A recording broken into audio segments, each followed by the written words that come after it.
మీరు మీ అభిమాన shows and serials TV కన్నా ముందు ఈటీవీ విన్ యాప్లో చూడండి. Download and subscribe to ETV win app. 99 రూపాయలు మాత్రమే.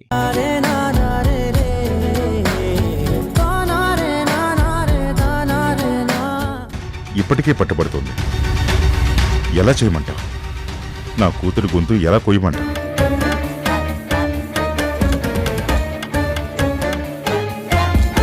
అందుకే ఇవి చేతులు కాదు కాళ్ళు అనుకుంటున్నాను. నేను చేసింది తప్పు కాదని నాకు ఇప్పుడు అనిపిస్తుంది. అయినా కళ్ళ ముందు దేవుడు లాంటి నిన్ను పెట్టుకుని అది ప్రేమించిందని గోపికిచ్చి పెళ్లి చేయాలనుకున్నాను. అప్పుడు నిన్ను తీసుకున్న నిర్ణయం తప్పు. ఇప్పుడే కరెక్ట్ నిర్ణయం తీసుకున్నానని నాకు అనిపిస్తుంది. నా మాట నువ్వు కాదనవు కదా? చూడండి మావయ్య, నాకు మీ గౌరవం ముఖ్యం, మీరు ఆనందంగా ఉండడం ముఖ్యం, సృజన బాగుండడం ముఖ్యం. సృజన గోపిని ప్రేమించిందంటే నా మరదలు సంతోషంగా ఉంటుంది అనుకున్నాను. కానీ సృజన జీవితం బాగుండాలంటే ఇప్పుడు నేను తనని పెళ్లి చేసుకోవాలని మీరంటున్నారు. తప్పకుండా మావయ్య, మీ మాటను నేను గౌరవిస్తాను. మీ మాటను నేను ఒక శాసనంగా స్వీకరించి శిరస వహిస్తాను. మీరు ఎప్పుడు ఎక్కడ సృజన మెడలో తాళి కట్టమంటే ఎందుకనే మాట కూడా అడగకుండా అక్కడ తాళి కట్టేస్తాను. ఇది మావయ్య, ఈ మేనల్లుడు నీకిచ్చే మాట. ఈ ఇంటి గౌరవం నాది, ఈ ఇంటి పరువు ప్రతిష్టలు నావి. మీ అందరినీ జాగ్రత్తగా చూసుకోవాల్సిన బాధ్యత నాది. అన్నిటికన్నా ముఖ్యంగా సృజనకు ఒక గొప్ప భవిష్యత్తునివ్వాల్సిన అవసరం నాది. నువ్వు నన్ను ఆదేశించాలి, ఇలా అభ్యర్థించకూడదు. శ్రీకర్, నిజంగా ఇప్పుడు నువ్వు నా కంటికి దేవుళ్ళ కనిపిస్తున్నావు. నా మేనల్లుడు నా మాటకు విలువిస్తాడని ఆ నమ్మకం నాకు ముందే ఉంది. అందుకే మీ ఇద్దరి పెళ్లికి ముహూర్తం పెట్టించాను.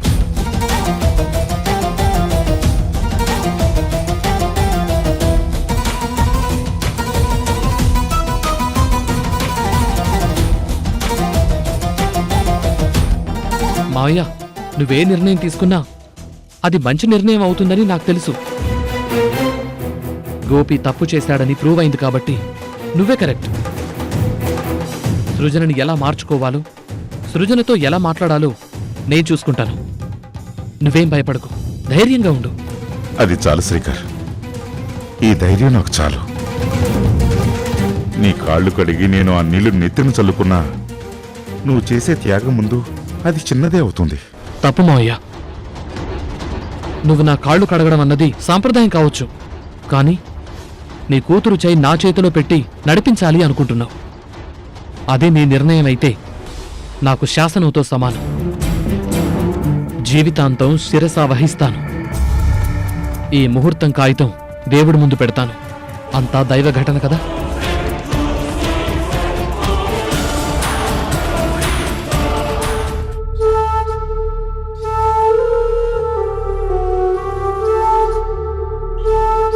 ఏంటి సృజన, ఎందుకు ఇంతలా బాధపడుతున్నావు? గోపి బయటికి రాడు, మీ ప్రేమ ఫలించదు అనుకుంటున్నావా? అసలు నేను గోపి కలుస్తామని ఎలా ఆశ పెంచుకోమంటావు తారా? డాడీ గోపి విషయంలో ఎంత కోపంగా ఉన్నారో నీకు కూడా తెలుసు. తను బయటకు వచ్చే మార్గం కనిపించడం లేదు. నా జీవితంలోకి మళ్ళీ వెలుగొస్తుందని కూడా అనిపించడం లేదు. నువ్వు నన్ను నీ మనిషి అనుకున్నావు, నేను నిన్ను నా సొంత చెల్లెలు అనుకున్నాను. నీ ప్రేమని గెలిపించడానికి నేను ముందుకు అడుగేస్తున్నాను.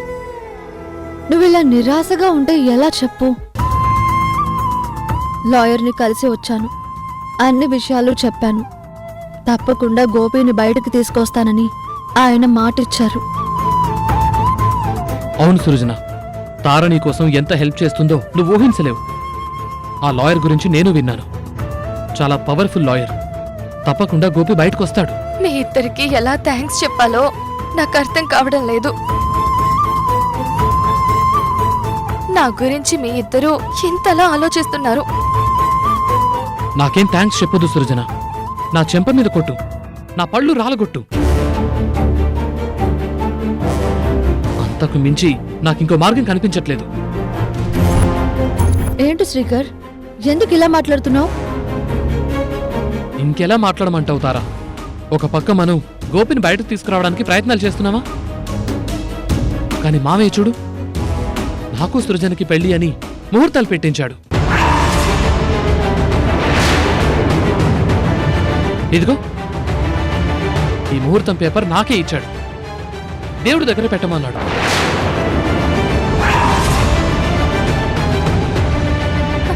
ఇప్పుడు ఏం చేద్దాం బాబా? నాకు చాలా భయంగా ఉంది. చూడు సృజన, నీకోసం నేను ప్రాణాలైనా ఇస్తాను గాని నిన్ను బాధ పెట్టే పని నేను ఎప్పటికీ చేయను. ఇది మామయ్య దృష్టిలో మనిద్దరినీ కలిపే ముహూర్త కాగితం కావచ్చు. ఇదెంతో పవిత్రమైందనుకుని దేవుడి దగ్గర పెట్టమనుండొచ్చు. కానీ నా దృష్టిలో ఇదొక చిత్తు కాగితం. శ్రీకర్,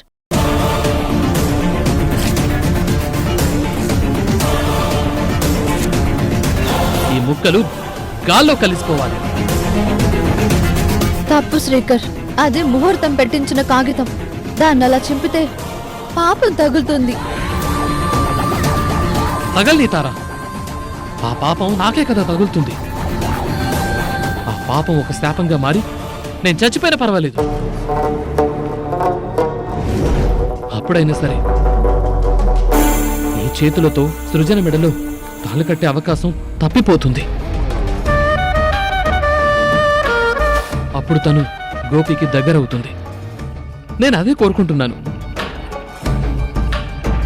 ఆ ప్రేమ గెలవాలనే కదా నేను అనుకుంటున్నాను. కానీ మామయ్య నా మాట వినకుండా ఇలా చేస్తున్నాడు. ఏం చేయాలో తెలియట్లేదు. కానీ ఒక్కడి గుర్తుపెట్టుకో సృజన, నీ సంతోషమే నాకు ముఖ్యం. నువ్వు హ్యాపీగా ఉండడమే నాకు కావాలి. నీకోసం ఈ బావ ఏదైనా చేస్తాడు.